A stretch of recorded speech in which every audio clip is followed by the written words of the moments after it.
Hello! Hi! నమస్తే, నమస్కారం. అస్సలాము అలైకుం. How are you all doing today? Welcome back to my channel. 'Vishwanath and sons' movie చూసేసొచ్చాను. ఇది తమిళ్ డబ్బింగ్ మూవీయే.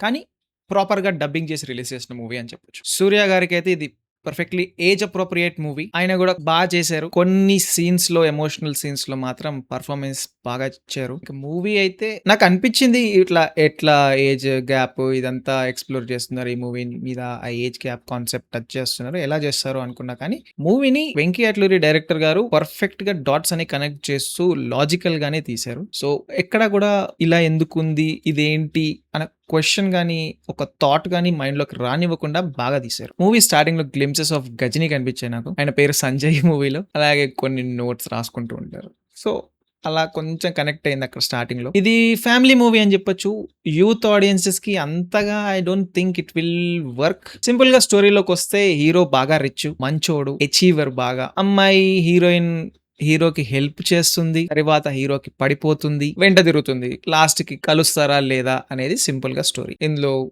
కిడ్ ఉంటారు. ఫ్యామిలీ ఉంటుంది. డైనమిక్స్ అన్నీ వర్కౌట్ చేయాల్సి ఉంటుంది బేసిక్‌గా. అక్కడక్కడ కామెడీ బిట్స్ ఉంటాయి. బానే వర్కౌట్ అయ్యాయి. ఎస్పెషల్లీ మమితా బైజు, రాధిక గారు, మమతా బైజు ఇంకా హీరో సూర్య మధ్యలో కొన్ని బిట్స్, ఆఫీస్‌లో కొన్ని సీన్స్ పర్లేదు. బానే కామెడీ వర్కౌట్ అవుతుంది అక్కడ. ఓవరాల్‌గా ఫస్ట్ హాఫ్ నాకు బెటర్ అనిపించింది. సెకండ్ హాఫ్ నా అంతేం ఎక్కలేదసలు. ఫస్ట్ హాఫ్ వాజ్ ఓకే అనిపించింది నాకు. సూర్య గారు క్యారెక్టర్‌కి బాగా న్యాయం చేశారు. బానే చేశారు యాక్టింగ్ గూడా.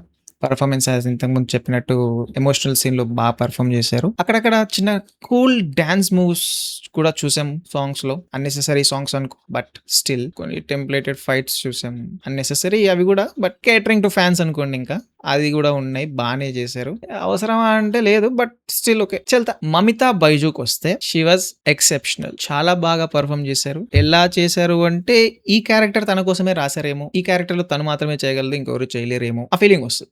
చేసింది. ఈ క్యారెక్టర్‌ని తన కోసం క్యూరేట్ చేశారు అన్న ఫీలింగ్ అయితే అనిపించింది. ఇంకా రాధిక గారు is on a generational run. Mother character perfect. ఈ రిలేషన్ సీన్స్ కానీ, ఎమోషనల్ సీన్స్ కానీ చాలా చేశారు. Perfect character for her. It's a emotional movie. Emotions కొంచెం స్ట్రెస్ చేస్తారు. అందరికీ వర్కౌట్ అవుతుందా అనేది క్వశ్చన్. కాకపోతే నాకు కొంచెం లెంతీ అనిపించింది మూవీ. కొన్నిసార్లు బోరింగ్ గా కూడా అనిపించింది. Especially second half. కొన్ని సీన్స్ అయితే చూసినట్టే అనిపిస్తుంది. ఎట్లా అంటే ఇంకా టెంప్లేటెడ్ అన్నమాట. ఇంత మూవీస్ లో చూస్తాం. ఫ్యామిలీస్ ని కలపడం, పాతది మర్చిపోదాం, ప్రజెంట్ మంచిగా అయిపోదాం. కొంతమంది ఇంటరప్ట్ చేస్తారు. వాళ్ళకి కొన్ని ఇచ్చి పడేసి ఇట్లా ఫైట్ సీన్లు వేసుకోవడం. కట్టుపన్న ఫైట్ టెంప్లేటెడ్ మూవీ అన్నమాట.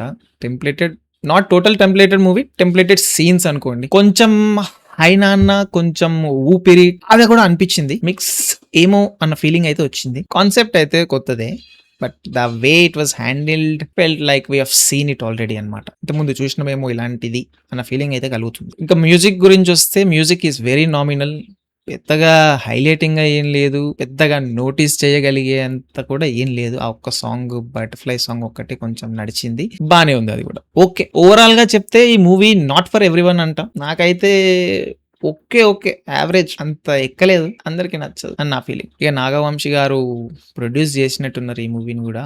మరి విల్ సీ. మీరు మూవీ చూస్తుంటే మీకేమనిపిస్తుందో కామెంట్స్‌లో మెన్షన్ చేయండి. చూడకపోతే చూడాలనుకుంటున్నారా లేదా అది మెన్షన్ చేయండి. నాకేమన్నా చెప్పాలనుకుంటున్నారా అది కూడా మెన్షన్ చేయండి కామెంట్స్‌లో. వీడియో నచ్చితే లైక్ చేయండి. షేర్ చేయాలనిపిస్తే షేర్ చేయండి. సబ్స్క్రైబ్ చేసుకోవడం మాత్రం మర్చిపోవద్దు. మళ్ళీ ఇంకొక వీడియోలో కలుద్దాం. అంతవరకు